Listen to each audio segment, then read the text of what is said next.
Hello friends. तो स्वागत है आपका हमारे यूट्यूब चैनल पर। तो हमारे इंटरव्यू की सीरीज़ में आज के हमारे जो मेहमान हैं विवेक जी हैं।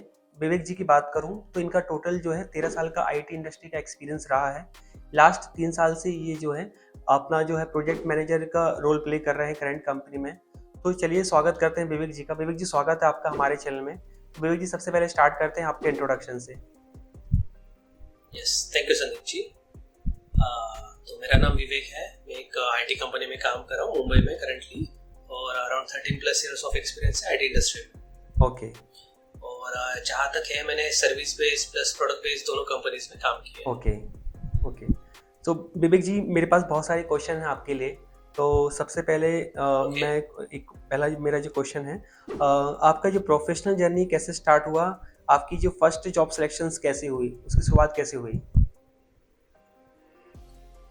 देखिए, मैंने एमसीए किया है मुंबई यूनिवर्सिटी से। ओके तो आफ्टर एमसीए हम लोग को एक इंटर्नशिप प्रोग्राम होता है जो हम लोग को 6 मंथ्स के लिए करना होता है कोई इंडस्ट्री, कोई कंपनी ओके में।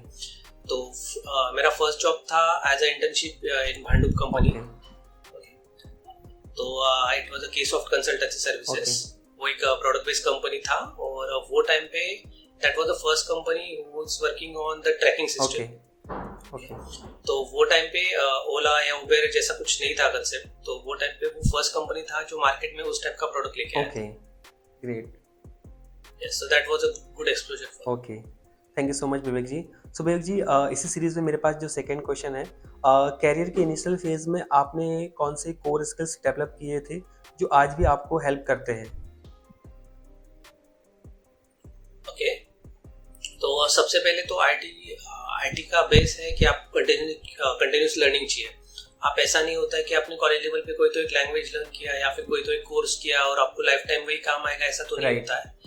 तो जैसा हम लोग का कॉलेज लेवल पे था, डॉटनेट था, एसक्यूएल था, जावा था, स्क्रिप्टिंग लैंग्वेजेस थी, वो सब हम लोग ने सीखी थी। लेकिन फर्स्ट इनिशियल लेवल पे मेरा जॉब डॉटनेट पे था, तो मैंने उस पर कंटिन्यू किया। बाद में कंटिन्यूस लर्निंग तो आती ही रहता है जो हम लोग को करना होता है। Okay okay thank you so much Vivek ji. So Vivek ji मेरे पास जो अगला क्वेश्चन है, जब आपने प्रोडक्ट बेस्ड कंपनी ज्वाइन की थी तब सर्विस बेस्ड से माइंडसेट चेंज का एक्सपीरियंस कैसा था? ओके, फर्स्ट ऑफ ऑल, जो सर्विस बेस्ड कंपनी होता है तो उसमें हम लोग का फोकस होता है कि क्लाइंट का क्या रिक्वायरमेंट है और हम लोग को क्विकली डिलीवर करना होता है। क्योंकि हम लोग एक सर्विस दे रहे हैं, तो सर्विस उसका कस्टमर का एक्सपेक्टेशन होता है कि हम लोग कितना जल्दी डिलीवर करते हैं। तो हम लोग के पास टाइम नहीं होता है कि हम लोग प्रोडक्ट के बारे में सोचें। ठीक है, तो उसमें हम लोग का फोकस सिर्फ डिलीवरी पे है। लेकिन जब भी हम लोग प्रोडक्ट बेस्ड कंपनी पे आते हैं तो हम लोग का फोकस होता है नॉट ओनली प्रोडक्ट, हम लोग को क्वालिटी मेंटेन करना होता है। उसमें हम लोग इन फ्यूचर क्या एनहांसमेंट कर सकते हैं, या फिर एआई ड्रिवन कुछ कर सकते हैं, या फिर हम लोग जो प्रोडक्ट सेल करने वाले वो मार्केट में बेस्ट कैसे हो, उस पर हम लोग को फोकस करना। Okay right Vivek ji. So Vivek ji thank you so much Vivek ji. अब मेरे पास जो नेक्स्ट क्वेश्चन है, आपके हिसाब से कैरियर ग्रोथ में कंसिस्टेंसी और लर्निंग का जो बैलेंस कैसे मेंटेन किया जा सकता है?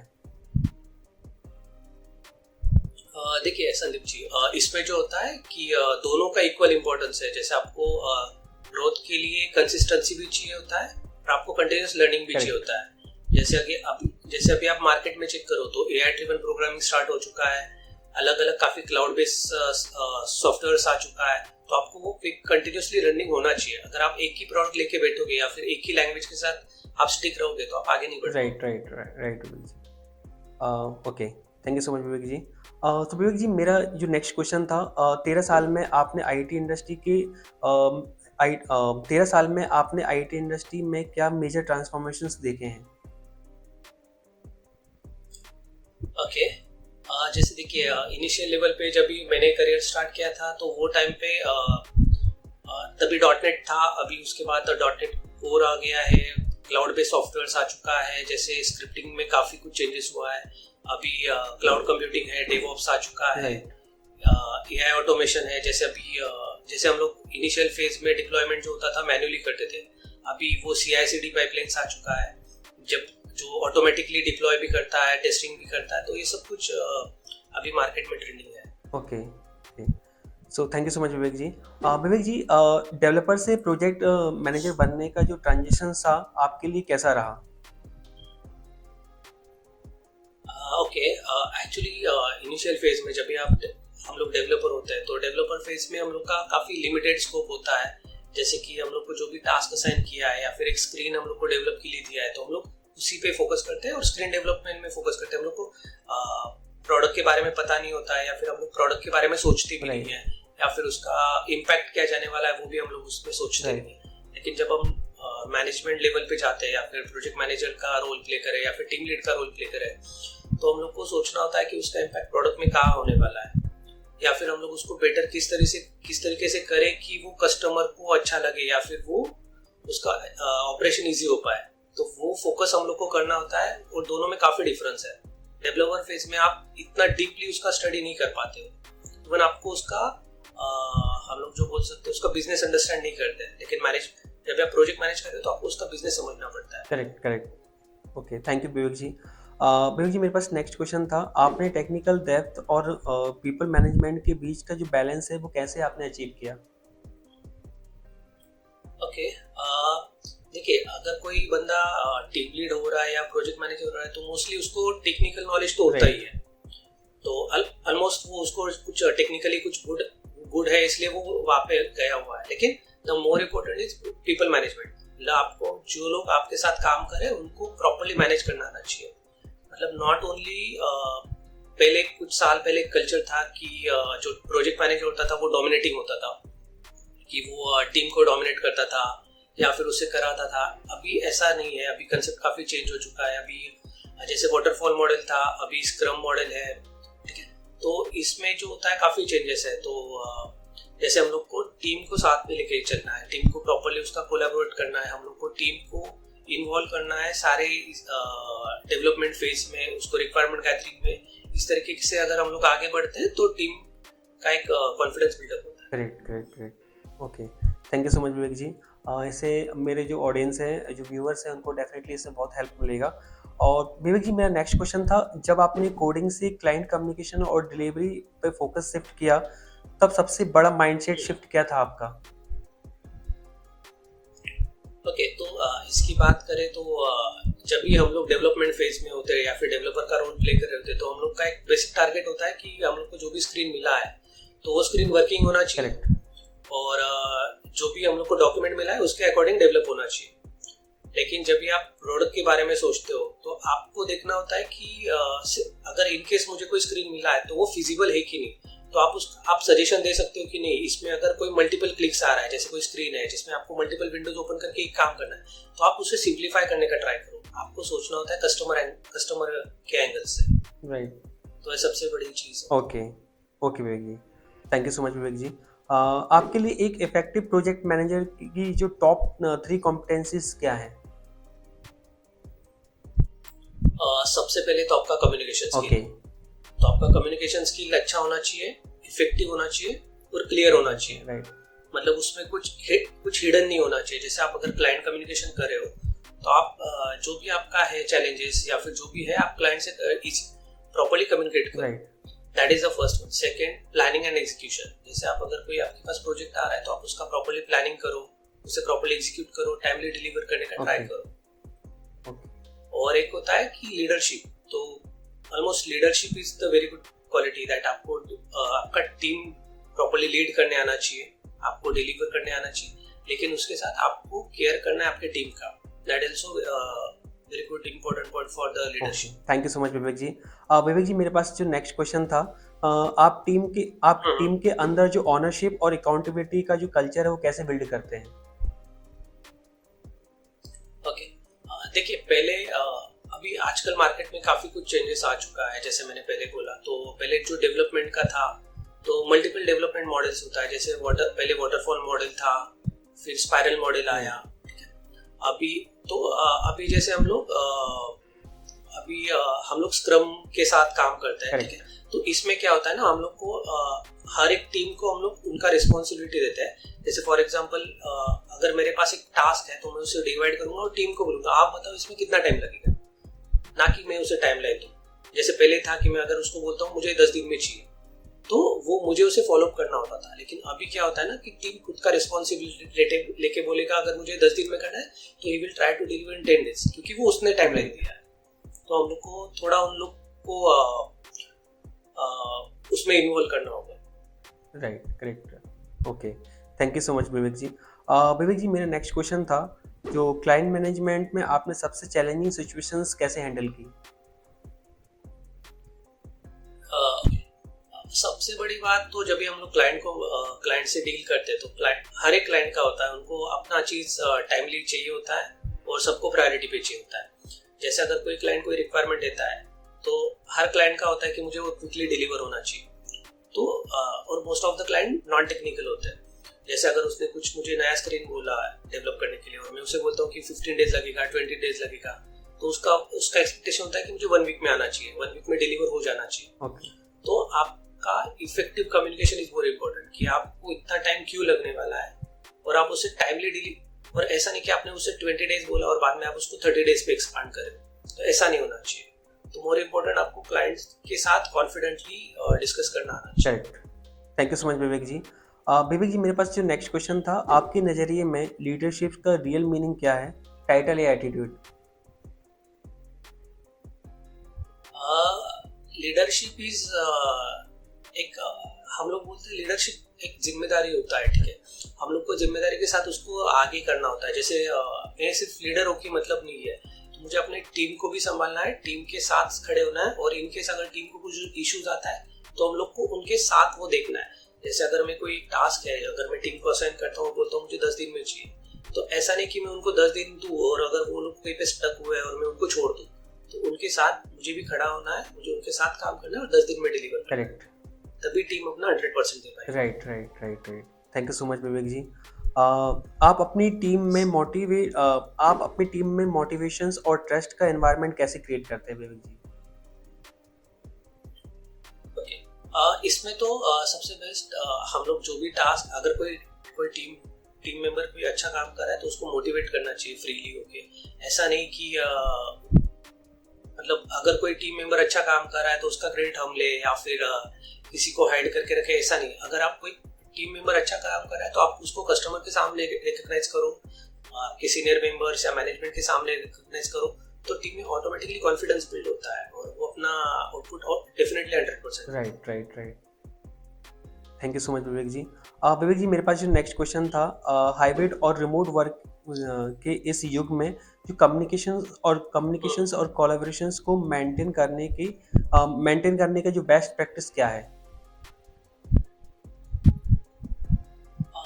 देखिए, अभी मोस्ट ऑफ द कंपनीज जो हाइब्रिड काम कर रही है या फिर बहुत सारी है जो अभी भी रिमोट में काम कर रहे हैं, तो ठीक है। तो इसमें एक प्लस माइनस दोनों आता है, जैसे प्रोज एंड प्रॉस होता है। तो प्लस पॉइंट ये है कि आप रिमोट लोकेशन से काम कर रहे हो, लेकिन आपको टीम के साथ कोऑर्डिनेट करना है, तो आपको जैसे माइक्रोसॉफ्ट टूल है या फिर बहुत सारे ऑप्शंस अवेलेबल है जिससे आप टीम कोलैबोरेशन कर सकते हो।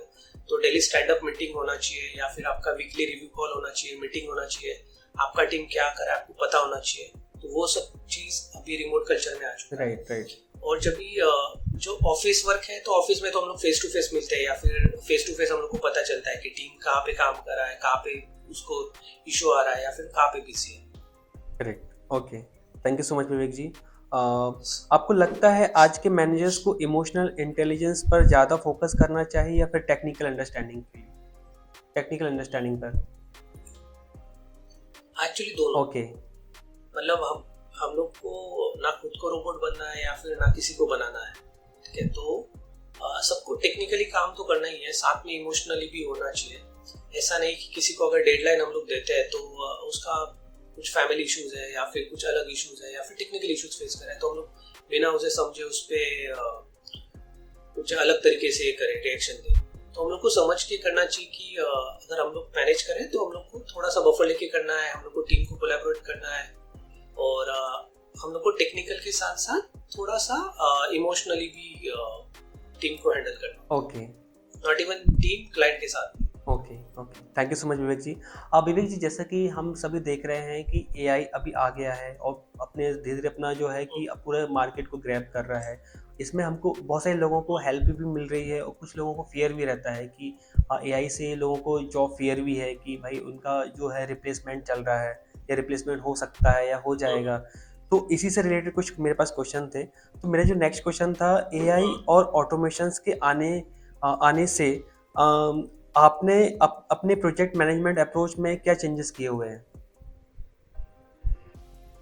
ओके, देखिए एआई से मार्केट पे काफ़ी चेंजेस आया हुआ है। ऐसा नहीं कि मार्केट में चेंजेस पहले नहीं आता था, लेकिन अभी काफ़ी फास्ट हो चुका है। जैसे अभी एआई ड्रिवन प्रोग्रामिंग आ चुका है, एआई से काफ़ी कुछ इजी हो चुका है। हम लोग बोल सकते हैं एआई इज़ द ब्रिज। तो इसमें क्या हो चुका है, जैसे अभी बहुत सारी चीज़ें ऑटोमेशन हो चुकी है। जैसे पहले टेस्टिंग था, तो जैसे हम लोग सॉफ्टवेयर डेवलप करते हैं उसके लिए हम लोग अलग से टेस्टिंग का टीम भी होता है जो उसको टेस्ट करेगा, प्रॉपर्ली साइन ऑफ देगा।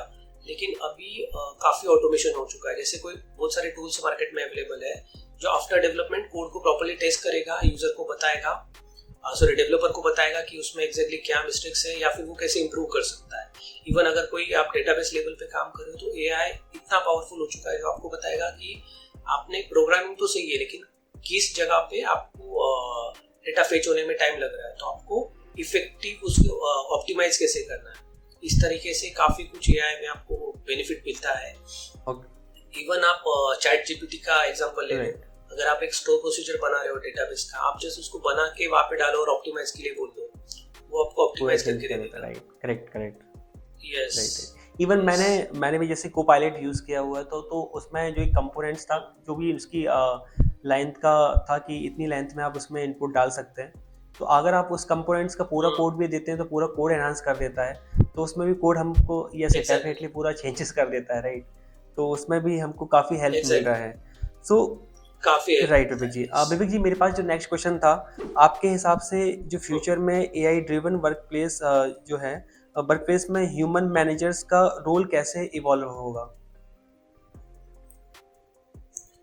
देखिए, जब भी मार्केट में अभी एआई ऑलरेडी स्टार्ट हो चुका है, अगले 1-2 साल में और एआई ड्रिवन प्रोग्रामिंग आ जाएगा, जिससे फर्स्ट ऑफ ऑल टेस्टिंग तो ऑटोमेट होने ही वाला है। इवन डेवलपमेंट का भी काफी कुछ काम है जो एआई पे शिफ्ट हो जाएगा। तो मोस्टली जो मैनेजर्स होंगे या फिर जो ह्यूमन इंटरफेयर होगा, वो सिर्फ इतना ही होगा कि वो लोग एक ब्रिज का काम करेंगे बिटवीन एआई एंड कस्टमर, क्योंकि एआई कस्टमर का रिक्वायरमेंट अभी नहीं समझ पाएगा। ठीक है, तो जैसे स्ट्रेटेजिक थिंकिंग है या फिर कुछ रिक्वायरमेंट गैदरिंग है, वो पार्ट ह्यूमन पे डिपेंड होगा, लेकिन प्रोग्रामिंग का बहुत सारा पार्ट जो ऑटोमेट होने वाला है। Thank you so much Vivek ji. Vivek ji, मेरे पास जो नेक्स्ट क्वेश्चन था, आज के फ्रेशर्स को कौन से टॉप 3 स्किल्स पे फोकस करना चाहिए ताकि वो इंडस्ट्री रिलेवेंट बने रहे? ओके, सबसे पहले जो भी कैंडिडेट आईटी में आ रहा है या फिर आईटी में ऑलरेडी है, तो वो लोग को लर्निंग तो करना ही पड़ेगा डेफिनेटली। आप एक चीज पे काम कर रहे हो तो आप उस पर स्टिक नहीं रह सकते हो, आपको थोड़ा थोड़ा एआई सीखना होगा। आपको जो मार्केट में क्लाउड बेस्ड सॉफ्टवेयर आ चुका है उसके बारे में पता होना चाहिए, ऑटोमेशन क्या रहा है उसके बारे में पता होना चाहिए। उसके बाद आपका थिंकिंग वैसे करना होगा, जैसे आप ऐसा नहीं कि आपको एक क्लाइंट ने रिक्वायरमेंट दिया और आप उस पर काम कर रहे हो, आपका उसमें क्रिटिकल थिंकिंग भी होना चाहिए, आपका प्रॉब्लम सॉल्विंग नेचर भी होना चाहिए, इवन आपका उसमें सजेशंस भी आना चाहिए, वो एक है। और प्रॉपर्ली कम्युनिकेशन, ये भी एक काफी important skill. Okay, correct. Thank you so much Vivek ji. Vivek ji, मेरे पास जो नेक्स्ट क्वेश्चन था, कंटिन्यूसली लर्निंग के इस युग में आप अपनी प्रोफेशनल स्किल्स को कैसे मेंटेन करते हैं? देखिए, अभी मार्केट में बहुत कुछ नया आ रहा है, तो डेफिनेटली सबके पास टाइम नहीं होता है। इवन मेरे पास भी ऑफिस वर्क डेज में टाइम नहीं होता है, वीकडेज में। तो वीकेंड में थोड़ा सा टाइम निकालना होता है, या फिर जब भी आप कुछ काम कर रहे हो, आप ट्राई करो कि उसको ऑटोमेट कैसे कर पाओ। जैसे फॉर एग्जांपल, आपने डेटाबेस पे काम कर रहे हो, आपने कोई तो एक कोड लिखा है, ठीक है, या फिर आपने जावास्क्रिप्ट में लिखा है, जहाँ कहीं पे भी है, तो आप उसे ट्राई करो ऑप्टिमाइज करने के लिए। आपको मार्केट में रेडीमेड टूल अवेलेबल है क्या जिससे आप ऑटोमेट कर सकते हो, या फिर जो कोड लिखने में आपको 2 घंटा लग रहा है तो उसमें कोई टूल मार्केट में अवेलेबल है जो उसको 10 मिनट में करके दे रहा है, तो आप वो लर्न करने का ट्राई करो। इस तरीके से आप थोड़ा सा मार्केट के फ्लो में आ सकते। Okay, thank you so much Vivek ji. Vivek ji, मेरा लास्ट क्वेश्चन था आपके लिए, अगर आपको एक एडवाइस देनी हो उन लोगों को जो कैरियर ट्रांजिशंस या लीडरशिप्स रोल्स के लिए प्रिपेयर कर रहे हैं, तो वो क्या होगी? ओके, देखिए, सबसे पहले तो आपको स्किल से डेवलप करना होगा। सेकंड, आपका कम्युनिकेशन आपको डेवलप करना Right. होगा, और कम्युनिकेशन इजी होना चाहिए, अंडरस्टैंडेबल होना चाहिए और क्लियर होना चाहिए। Okay. तो जैसे अगर आप क्लाइंट को फेस कर रहे हो या फिर आप अपने मैनेजर को कर रहे हो, तो आपको इफेक्टिवली आपको जज करने, आपको एक्सप्लेन करने आना चाहिए। जैसे अगर आपको कोई टास्क मिला है तो आप उसे, अगर आप 10 दिन बोल रहे हो तो आपको 10 दिन जस्टिफाई करना होगा। ऐसा नहीं कि आप 10 दिन बोल के 12 दिन ले रहे हो, 15 दिन ले रहे हो, फिर 8 दिन में कर रहे हो। आप whatever time you are taking, you need to justify that time to your manager और योर क्लाइंट। Okay.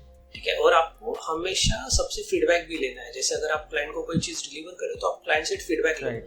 कि आपका फीडबैक क्या है, क्योंकि client knows better than you. Right. Right. ठीक है।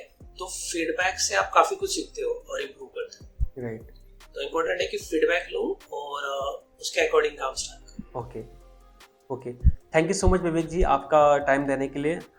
सो फ्रेंड्स, अभी तक आपने हमारे इस चैनल को सब्सक्राइब नहीं किया हुआ है तो चैनल को सब्सक्राइब कर लीजिए और नोटिफिकेशंस के बेल आइकन को प्रेस कर लीजिए ताकि आपको लेटेस्ट वीडियो के अपडेट मिल जाएं। Thank you so much.